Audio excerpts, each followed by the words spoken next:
How's it going, everyone? It's Ben Foggins, Media Corner, back again with a brand new video for today. Welcome back to another movie review, aka After I Saw. This time for this new episode for this series is going to be my review on the 2023 epic monster film, and this film marks as the 37th installment of this film franchise that was created back in the 1950s by Japan, and also marks as the 33rd entry to the Toho series as well, and also marks as the 5th installment of this new era of this film franchise that began since 2016, and that is, of course, Godzilla Minus One. This film was written and directed by Takashi Yamazaki, who also worked on the visual effects for this movie as well. And this film is set in Japan during the Second World War, in which it's facing its gigantic peril, in which there's a giant monster that just came off the coast of Tokyo, which is, of course, Godzilla. And we follow this former kamikaze pilot, in which he's suffering from post-traumatic stress disorder after his confrontation with Godzilla. But he sees this as an opportunity to redeem himself to conduct in the war. So that's pretty much the story of Godzilla Minus One. Now, with my experience with the Godzilla movies, when it comes to the Japanese Godzilla films, I've only seen the original 1954 film, and it is truly an absolute classic. And I can definitely see how that film has become such an icon when it comes to the monster genre in movies. And when it comes to the American Godzilla movies, I have seen the 1998 version with Matthew Broderick that was directed by Roland Emmerich. And yeah, I wasn't really the biggest fan of that movie. It is truly terrible, but it is kind of entertaining to watch just because of how it was made in the first place, just from the way it turned out to be. And when it comes to the most recent Godzilla films, which is part of this MonsterVerse series that's created by Legendary Pictures, the first one that started it all, which came out in 2014, I definitely enjoyed that film, even though I do agree with the biggest criticisms with that film because there wasn't that much Godzilla in that film, but I still enjoyed that film. And as for the sequel to that film, which was King of the Monsters, it certainly wasn't as good as the first film, but it wasn't a bad sequel. I thought it was just okay. And when it comes to Godzilla vs. Kong, I overall really enjoyed that film. I thought that was overall a pretty fun entry to this MonsterVerse. And so as for me going into this movie, I never saw much of the trailers or anything. I saw just the poster for this film, like the one I'm using. And when I saw it, I was like, oh, there's a new Godzilla film. I didn't know that.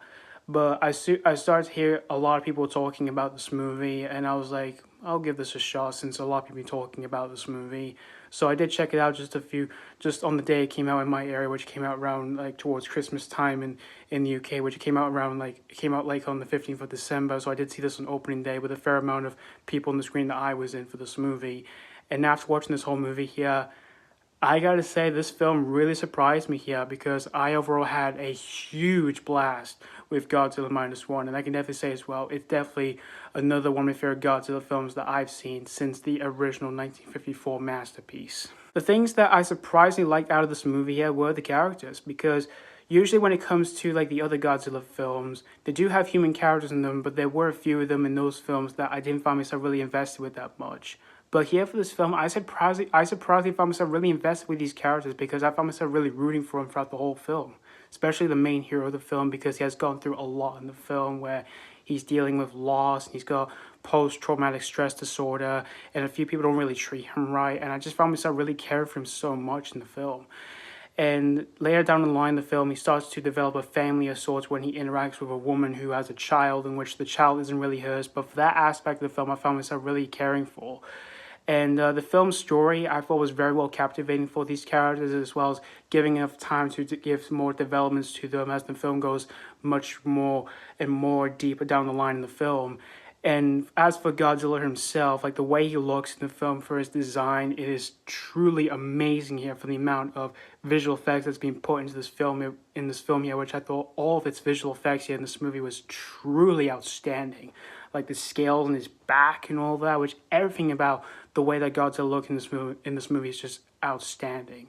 And when it comes to the action scenes, they were just a lot of fun from the amount of destruction and entertainment that we do see in the film. Yeah, when we get to see Godzilla destroying a lot of buildings and all that, which if that's what you want to say, you're going to get that all here. And they were well directed here by the director of this film here.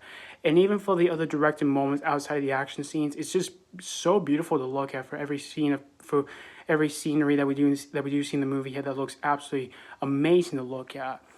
And the film score as well, I also thought was great. Like, it does pay homage to the original Godzilla stuff. And the film is also really well paced as well, since the film is only on for 2 hours and 5 minutes.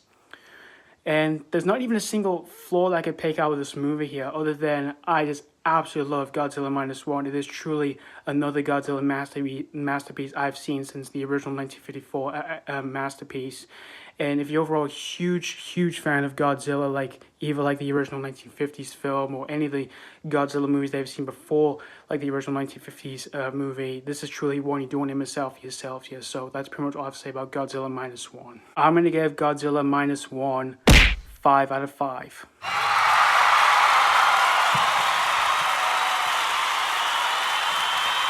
Yeah, like I said, there was not a single flaw I could pick out with this movie other than I just loved everything about this movie from beginning to end here. And again, I truly recommend you check out this one if you're a huge fan of Godzilla yourselves.